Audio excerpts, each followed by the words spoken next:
Good evening praise Lord, welcome to this video. இன்றைக்கி சபைகளில் பார்த்திங்கன்னா வந்து உயிர்த்தெழுதல் இல்லை, கிறிஸ்துவனுடைய கோட்பாடுகள் நம்மளால் ஃபாலோ பண்ண முடியாது அப்படியெல்லாம் நினைக்கிறாங்கன்னு சொல்கிறாங்க. நெப்போலியன் ஹில் அப்படின்னு சொல்லிட்டு ஒருத்தர் எழுதின புக்கு நான் படிச்சுட்டு இருந்தேன். அதில் வந்து give Christ some more time, he will definitely win அப்படி சொல்லிட்டு, his principles will definitely win அப்படி சொல்லிட்டு நெப்போலியன் ஹில் அப்படின்னு சொல்லிட்டு ஒருத்தர் எழுதியிருக்காரு. என்னுடைய ஒப்பீனியனில் வந்து கிறிஸ்து வந்து காமன் சென்ஸ் பர்சன். ஃபஸ்ட்டு பிரின்சிபலாக அவர் சொல்கிறது வந்து மைண்டு யுவர் ஓன் பிஸ்னஸ்.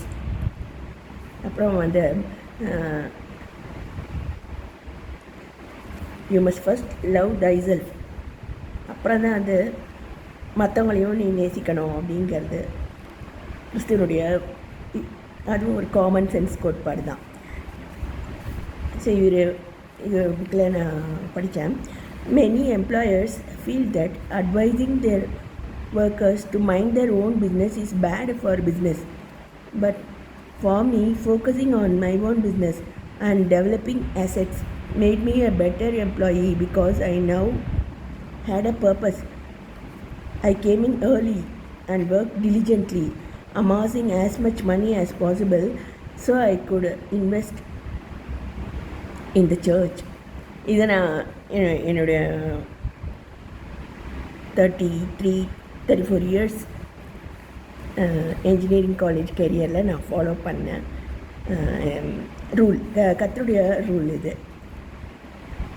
இல்லைன்னா நான் ஒரு சோம்பேறி, நான் வேலைக்கே போக மாட்டேன்னு சொல்லிட்டு இருந்த ஆள். ஆனால் நான் அதுக்கப்புறம் இந்த மாதிரி புக்ஸ் எல்லாம் படித்து எக்ஸ்பீரியன்ஸ் ஆன உடனே இது மாதிரி வேலைக்கு வந்து சீக்கிரமாக நான் போய் டிலிஜெண்ட்டாக ஒர்க் பண்ணி அதை வந்து சர்ச்சில் இன்வெஸ்ட் பண்ண ஆரம்பித்தேன். ஏன்னாக்கா வந்து என்னுடைய பிஸ்னஸ் வந்து winning souls for the Lord. அது ஆத்மாக்களை ஆதாயம் பண்ணுகிற வந்து ஞானம் உள்ளவன் அப்படி சொல்லிட்டு இருக்கு. ஸோ ஞானத்தை சம்பாதி, புத்தியும் சம்பாதி அப்படிங்கிறது தான் வந்து இந்த சேயிங் பாருங்கள், கார்படீம் அப்படி சொல்லிட்டு இருக்கவருங்க. இது வேறு ஏதோ ஒரு லாங்குவேஜ் உள்ளது. அதுக்கு மீனிங் வந்து சீஸ் த டே. இதை வந்து நான் தினம் ஃபாலோ பண்ண ஆரம்பித்ததுலேருந்து என்னுடைய கெரியர் வந்து சக்ஸஸ்ஃபுல்லாக நான் முடிஞ்சது. எல்லா குறைபாடுகளும் நீங்கள் 2 இயர்ஸ் எக்ஸ்ட்ரா வேறு எனக்கு கொடுத்தாங்க. 58 இயர்ஸில் நான் ரிட்டையர் ஆக வேண்டிய 60 இயர்ஸில் தான் எனக்கு ரிட்டையர்மெண்ட்டு கொடுத்தாங்க. அந்தளவுக்கு நான் நல்ல வேலையை நான் செய்ய முடிஞ்சது. சாட்டிஸ்ஃபேக்டரியாக, எனக்கே சாட்டிஸ்ஃபேக்டரியாக இருந்தது. என்னுடைய கைடு எல்லாருக்கும் வந்து சாட்டிஸ்ஃபேக்டரியாக நான் செஞ்சு முடிக்க முடிஞ்சது.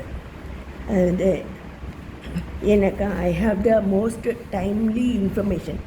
அது நான் எலக்ட்ரானிக்ஸ் தான் வந்து மோஸ்ட் டைம்லி டிபார்ட்மெண்ட்.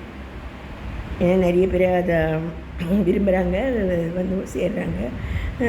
இரு பாலினரும் படிக்கக்கூடிய சொஃபிஸ்டிகேட்டடு கோர்ஸு வளர்ந்து வரக்கூடிய துறை. அதில் வந்து நான் சக்ஸஸ்ஃபுல்லாக ஷைன் பண்ணவும், அது வந்து எப்படி கர்த்தருடைய வெளிச்சத்தில் அதை பார்க்கவும் முடியுது அப்படி சொல்லிட்டு நான் ஒரு விசுவாசியாக நான் அதை டீல் பண்ண கர்த்தர் எனக்கு உதவி செய்தார்.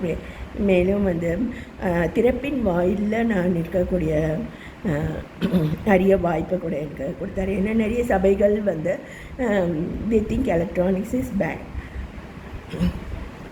Electronics is not bad. நம்முடைய மூளை தான் வந்து பேடாக இருக்குது, நம்முடைய மைண்ட் செட்டு நம்மளுடைய பேடாக இருக்குது. ஏன்னா வந்து ஆண்களும் பெண்களும் தான் இருக்காங்க.